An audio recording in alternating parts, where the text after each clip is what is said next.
Bismillahirrohmanirrohim. Assalamualaikum warahmatullahi wabarakatuh.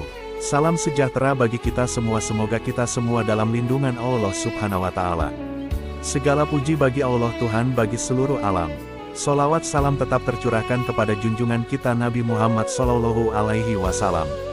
Pada kesempatan kali ini, kita akan mengulas kisah salah satu tokoh kontroversial dalam sejarah Islam di Nusantara, yaitu Syekh Siti Jenar. Syekh Siti Jenar dikenal sebagai sosok yang penuh misteri. Ajaran-ajarannya yang mendalam tentang hakikat kehidupan dan konsep manunggaling Kawula Gusti menimbulkan pro dan kontra pada masanya, bahkan hingga kini. Kisah Syekh Siti Jenar, silang sengkarut kisah dan silsilah Syekh Siti Jenar. Bahkan sampai saat ini kisah tentang Syekh Siti Jenar banyak versi, mulai dari biografi, kelahiran hingga kematiannya tersebar bermacam-macam versi. Di sini akan kami ceritakan salah satu literatur dari sekian banyak literatur yang ada. Jika tidak sama alur ceritanya bisa mencari referensi lainnya. Berikut kisah Syekh Siti Jenar. Hingga sekarang, sejarah Syekh Siti Jenar masih simpang siur. Ada literatur yang menyebutkan bahwa Syekh Siti Jenar berasal dari cacing. Ada yang mengatakan bahwa Syekh Siti Jenar adalah penyebar ajaran manunggaling Kawula Gusti. Ada yang menyatakan bahwa Syekh Siti Jenar termasuk anggota wali, yakni wali ke-10. Ada yang menyebutkan bahwa Syekh Siti Jenar adalah wali yang meninggalkan salat, puasa Ramadan, haji, serta ibadah-ibadah wajib dan sunnah lainnya, dan malah ada pula literatur yang menyebutkan bahwa sejarah Syekh Siti Jenar bohong alias mitos belaka. Namun, apapun isi literatur itu, kita sebagai masyarakat yang hidup di zaman sekarang tetap perlu memaklumi hal tersebut.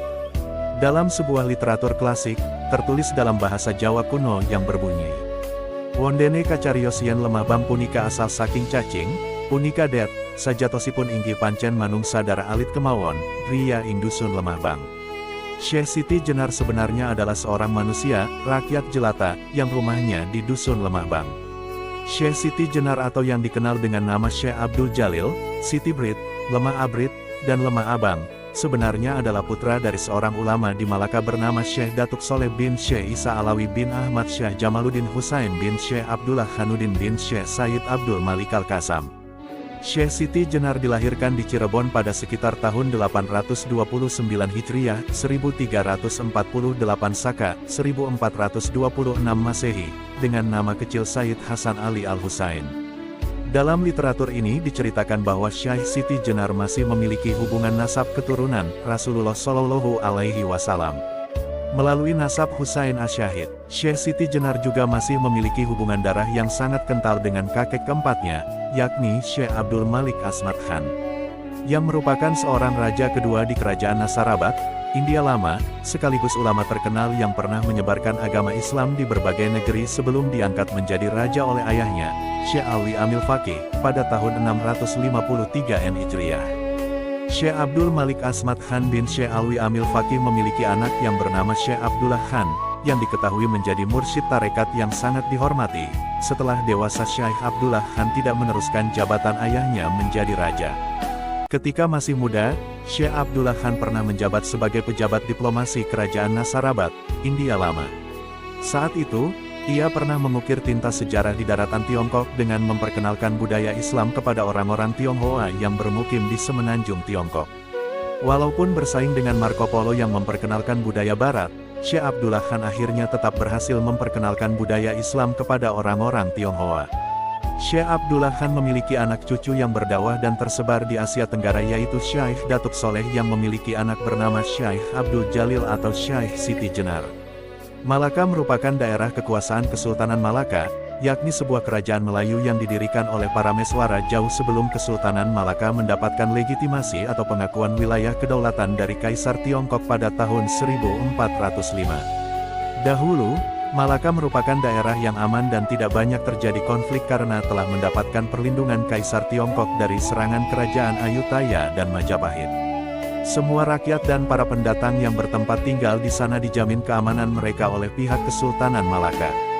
Tak terkecuali, Syekh Datuk Soleh beserta sang istri. Mereka justru mendapatkan perlindungan yang lebih, karena telah dikenal oleh Kesultanan Malaka sebagai ulama penyebar agama Islam di Malaka.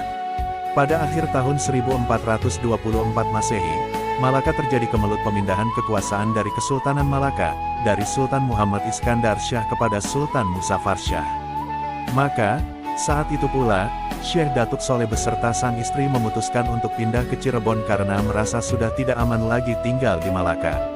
Syekh Datuk Soleh beserta sang istri di Cirebon pada awal tahun 1425 Masehi. Ketika itu, Syekh Siti Jenar masih berada di dalam kandungan ibunya usia 3 bulan. Dalam literasi lain disebutkan bahwa Syekh Datuk Soleh disambut oleh keponakannya Syekh Datuk Kahfi, putra dari saudaranya Syekh Datuk Ahmad yang sudah lama tinggal di Cirebon. Syekh Datuk Soleh beserta istri yang sedang mengandung tinggal sementara di pesantren Giri Amparan Jati yang didirikan oleh Syekh Datuk Kahfi. Selama bertempat tinggal di pesantren Giri Amparan Jati, Syekh Datuk Soleh banyak mengajarkan ilmu-ilmu agama kepada para santri yang berasal dari daerah Cirebon dan sekitarnya. Di antara para santri yang pernah diajar oleh Syekh Datuk Soleh adalah putra-putri Prabu Siliwangi, Raja Pajajaran, yakni Pangeran Walangsungsang atau Ki Samaduloh dan Dewi Rara Santang. Di Cirebon inilah, Syekh Datuk Soleh beserta sang istri memulai hidup baru. Mereka berdagang sembari menyebarkan agama Islam kepada masyarakat Cirebon yang saat itu mayoritas beragama Hindu dan Buddha. Kisah Syekh Siti Jenar, masa kecil dan pendidikan Syekh Siti Jenar di pesantren Giri Amparan Jati. Setelah lebih kurang setahun bertempat tinggal di Cirebon, Syekh Datuk Soleh akhirnya wafat pada awal tahun 1426 Masehi. Saat itu, Syekh Siti Jenar telah lahir berusia sekitar 2 bulan. Semenjak itu, Syekh Siti Jenar kecil diasuh sendiri oleh ibunya dengan dibantu oleh Ki Danusela dan Pangeran Walangsungsang yang belajar di pesantren Giri Amparan Jati. Syekh Siti Jenar tumbuh dewasa di lingkungan pesantren Giri Amparan Jati. Di pesantren tersebut, Syekh Siti Jenar belajar ilmu-ilmu Al-Quran, seperti ilmu tajwid, ilmu tafsir, ilmu qiraat, ilmu nasik dan mansuk, ilmu maki dan madani, ilmu ijaz Al-Quran, ilmu jadal Al-Quran, ilmu kohas Al-Quran, dan ilmu-ilmu Al-Quran lainnya.